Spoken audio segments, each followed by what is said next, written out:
भगवान शिव की आज्ञा से सप्तऋषियों का पार्वती के आश्रम पर जा उनके शिव विषयक अनुराग की परीक्षा करना और भगवान को सब वृतांत बताकर स्वर्ग को जाना।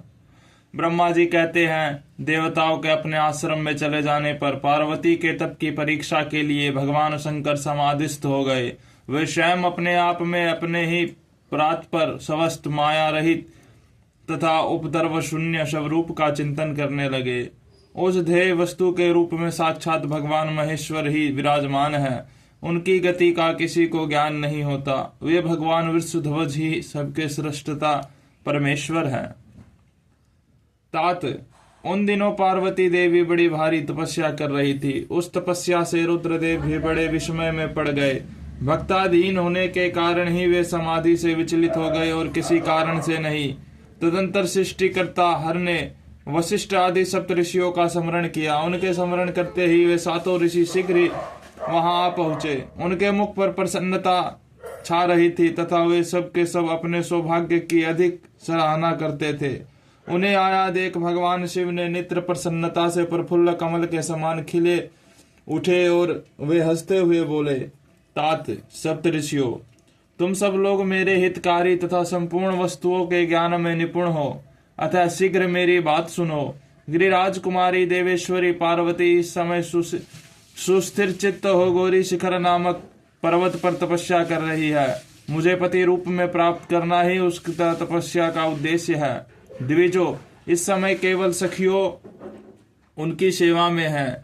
मेरे सिवा दूसरी समस्त कामनाओं का परित्याग करके वे एक उत्तम निश्चय पर पहुंच चुकी है। मुनिवरों, तुम सब लोग मेरी आज्ञा से वहां जाओ और प्रेम पूर्ण हृदय से उनकी दृढ़ता की परीक्षा करो। वहां तुम्हें स्वार्थ सर्वथा छल युक्त बातें कहनी चाहिए। उत्तम व्रतधारी महर्षियों, मेरी आज्ञा से ऐसा करना है, इसलिए तुम्हें संशय नहीं करना चाहिए।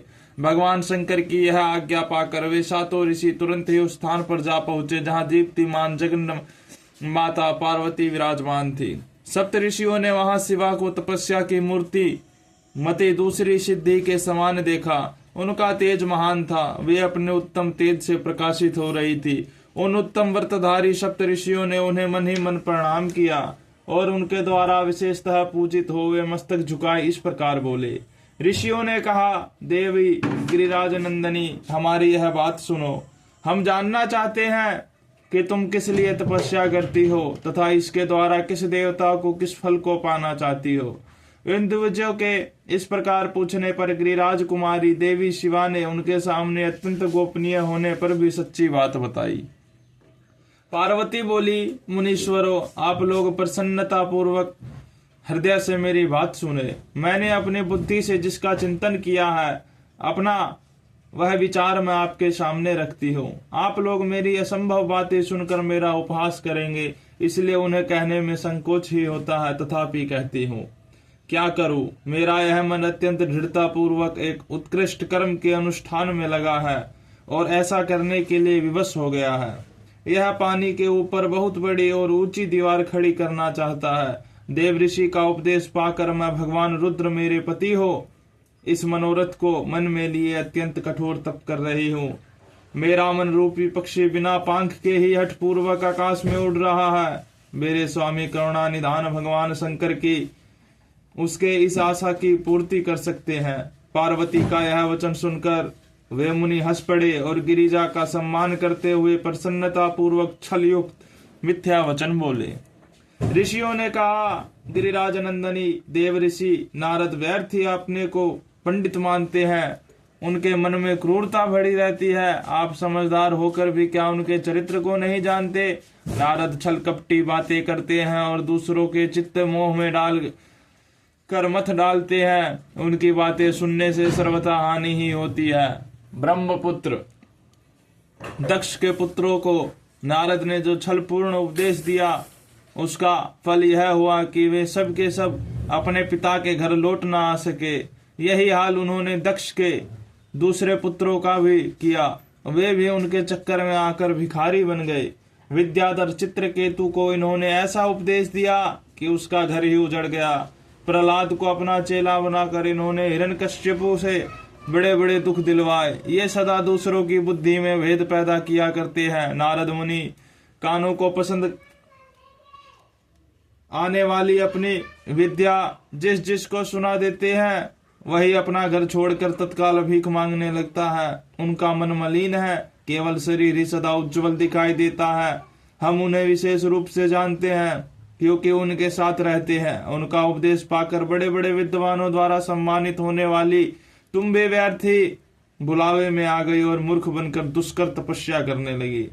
बाले, तुम जिनके लिए यह भारी तपस्या करती हो वे रुद्र सदा उदासीन, निर्विकार तथा काम के शत्रु है, इसमें संशय नहीं है। वे अमांगलिक वस्तुओं से युक्त शरीर धारण करते हैं, लज्जा को तिलांजलि दे चुके हैं। उनका न कहीं घर है न द्वार। वे किस कुल में उत्पन्न हुए इसका भी किसी को पता नहीं।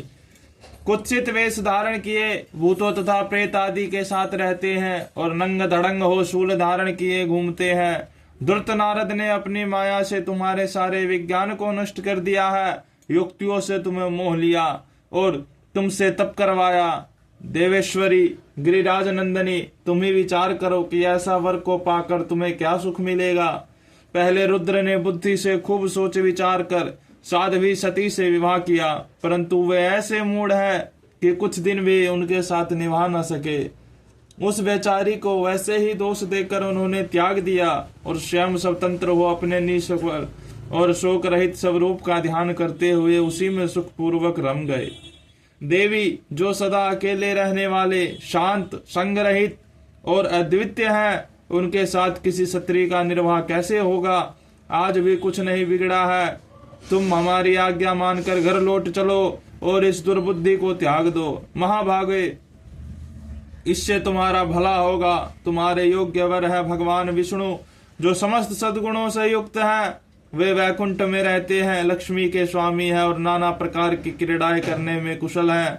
उनके साथ तुम्हारा विवाह करा देंगे और वह विवाह तुम्हारे लिए समस्त सुखों को देने वाला होगा। पार्वती, तुम्हारा जो रुद्र के साथ विवाह करने का हठ है, ऐसे हठ को छोड़ दो और सुखी हो जाओ। ब्रह्मा जी कहते हैं, नारद उनकी ऐसी बात सुनकर जगदम्बिका पार्वती हंस पड़ी और पुनः उन ज्ञान विशारद मुनियों से बोली। पार्वती ने कहा, मुनीश्वरों, आपने अपनी समझ से ठीक ही कहा है, परंतु द्विजो, मेरा हठ भी छूटने वाला नहीं है। मेरा शरीर पर्वत से उत्पन्न होने के कारण मुझके में स्वाभाविक कठोरता विद्यमान है। अपनी बुद्धि से ऐसा विचार कर आप लोग मुझे तपस्या से रोकने का कष्ट न करें। देव ऋषि का उपदेश वाक्य मेरे लिए परम हितकारक है, इसलिए मैं उसे कभी नहीं छोड़ूंगी। वेद वेदता भी यह मानते हैं कि गुरुजनों का वचन हितकारक है। गुरुओं का वचन सत्य होता है। ऐसा जिनका दृढ़ विचार है उन्हें इहलोक और परलोक में परम सुख की प्राप्ति होती है और दुख कभी नहीं होता। गुरुओं का वचन सत्य होता है, इसलिए विचार जिनके हृदय में नहीं है उन्हें इहलोक और परलोक में भी दुख ही प्राप्त होता है, सुख कभी नहीं मिलता। अतः द्विजो, गुरुओं के वचन का कभी किसी तरह भी त्याग नहीं करना चाहिए। मेरा घर बसे या उजड़ जाए, मुझे तो यह हठ ही सदा सुख देने वाला है। मुनिवरों, आपने जो बात कही है मैं उनका आपके कहे हुए तात्पर्य से भिन्न अर्थ समझती हूँ और उनका यह संक्षेप से विवेचन प्रस्तुत करती हूँ। आपने यह ठीक कहा है कि भगवान विष्णु सद्गुणों के धाम तथा लीला विहारी हैं, साथ ही अपने सदाशिव को निर्गुण कहा है। इसमें जो कारण है वह बताया जाता है। भगवान शिव साक्षात पर ब्रह्म है, अतएव निर्विकार है। वे केवल भक्तों के लिए शरीर धारण करते हैं, फिर भी लोक की प्रभुता को दिखाने नहीं चाहते। अतः परमहंसों की जो प्रिय गति है उसी को वे धारण करते हैं, क्योंकि ये भगवान शंभु परमानंदमय है, इसलिए अवधूत रूप से रहते हैं। माया लिप्त जीवों को ही भूषण आदि की रुचि होती है, ब्रह्मा को नहीं। वे प्रभु गुणातीत, अजन्मा, माया रहित, अलक्ष्य गति और विराट है। द्विजो, भगवान शंभु किसी विशेष धर्म या जाति आदि के कारण किसी पर अनुग्रह नहीं करते। मैं गुरु की कृपा से ही शिव को यथार्थ रूप से जानती हूँ। ब्रह्म ऋषियों, यदि शिव मेरे साथ विवाह नहीं करेंगे तो मैं सदा कुमारी ही रह जाऊंगी, परंतु दूसरे के साथ विवाह नहीं करूंगी, यह मैं सत्य सत्य कहती हूँ। यदि सूर्य पश्चिम दिशा में उगने लगे।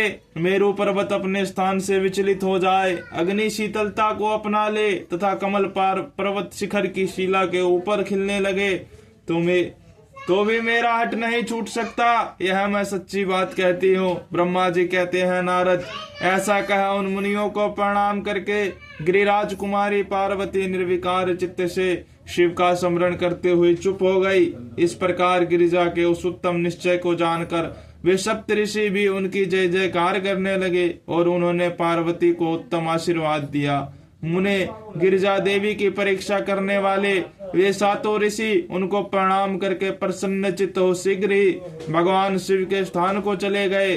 वहां पहुंचकर शिव को मस्तक नवा, उनसे सारा वृत्तांत निवेदन करके उनकी आज्ञा लिए हुए पुनः सादर स्वर्ग लोक को चले गए।